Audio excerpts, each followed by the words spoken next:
দাদা, বাবু আপনাকে ডাকছে। বলো। I love you. আমি তোমাকে ভালোবাসি। সেদিন তুমি আমাকে বাঁচিয়েছো, তার জন্য না, সেদিন তোমার মধ্যে যে ভালো মানুষটাকে দেখেছি, আমি তাকে ভালোবেসে ফেলেছি। তুমি পারবা না আমার জন্য সমস্ত খারাপ কাজ ছেড়ে দিয়ে ওই ভালো মানুষটা হতে? শুধু এইটুকু, আমি তোমার জন্য পুরো পৃথিবী ছাড়তে পারি। এ তো সামান্য কাজ। সত্যি? হ্যাঁ সত্যি। I love you Riyaz. I love you too. আমি তোমার ভালোবাসা বুঝতে পারিনি, সরি সেদিন তোমাকে কষ্ট দেওয়ার জন্য। কি ব্যাপার রিয়াজ, আজ হঠাৎ এই সময়? Hi boss. দাদা, টাকা লাগবে? কত লাগবে বল? টাকা লাগবে না, আমি আর এসব খারাপ কাজ করতে পারবো না।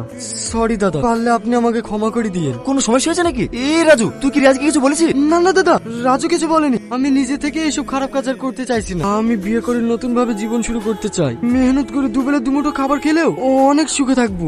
আপনার যদি কোনো সমস্যা হয়, আমি এই গ্রাম ছেড়ে অনেক দূরে চলে যাব। তবু আমি আর এই কাজ করবো না। আমাকে ছেড়ে দেন দাদা। পাগল একটা, এ তো খুশির খবর। তুই বিয়ে করে সুখে সংসার করবি, আমার থেকে খুশি আর কি হবে রে? কার সাথে বিয়ে করছিস?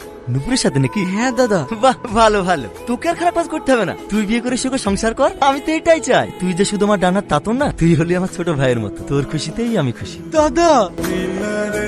পাগল একটা। আসছি দাদা। আচ্ছা ঠিক আছে। লাও লাই দিদি মাথায় তোলো, তোমার সোনার ডিম পাড়া হাঁস এখন অন্য বাসায় কি ডিম দেবে? সহ্য হবে তো? কোথাও যাবেন।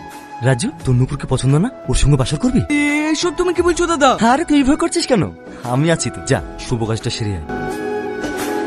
নুপুর, তুমি এখানে? আমি দাদার কাছে গেছিলাম।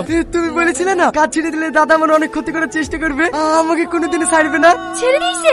হ্যাঁ, আমি কাজ ছেড়ে দেওয়াতে দাদা অনেক খুশি। কি বলছিল জানো? কি? আমি তোমাকে বিয়ে করে সুখে সংসার করবো। দাদা তো এটাই চাই। আর আমাদের বিয়েতে যে খরচা হবে সব দাদা করবে। সত্যি? হ্যাঁ। যা, আমার দোয়া কবুল হয়েছে।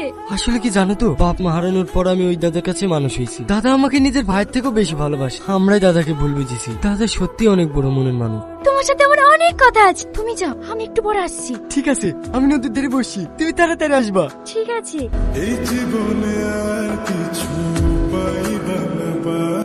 হ্যাঁ দাদা বলেন। সরি এত রাতে তোকে ডিস্টার্ব করার জন্য। না না বলেন। না হলে তোকে ডিস্টার্ব করতাম না। কি কাজ? আর বলিস না, আমাদের এই জানোরটাকে জীবনেও মানুষ করতে পারলাম না। মদ পেটে গেলে যে ওর কি হয়। আবার আজকে একটা মেয়েকে নিয়ে এসেছি। তুই একটু লাস্টে সরে দিয়ে ব্যবস্থা কর না। সরি দাদা, আমি নূপুরকে কথা দিয়েছি, আমি আর জীবনে কোনো খারাপ কাজ করবো না।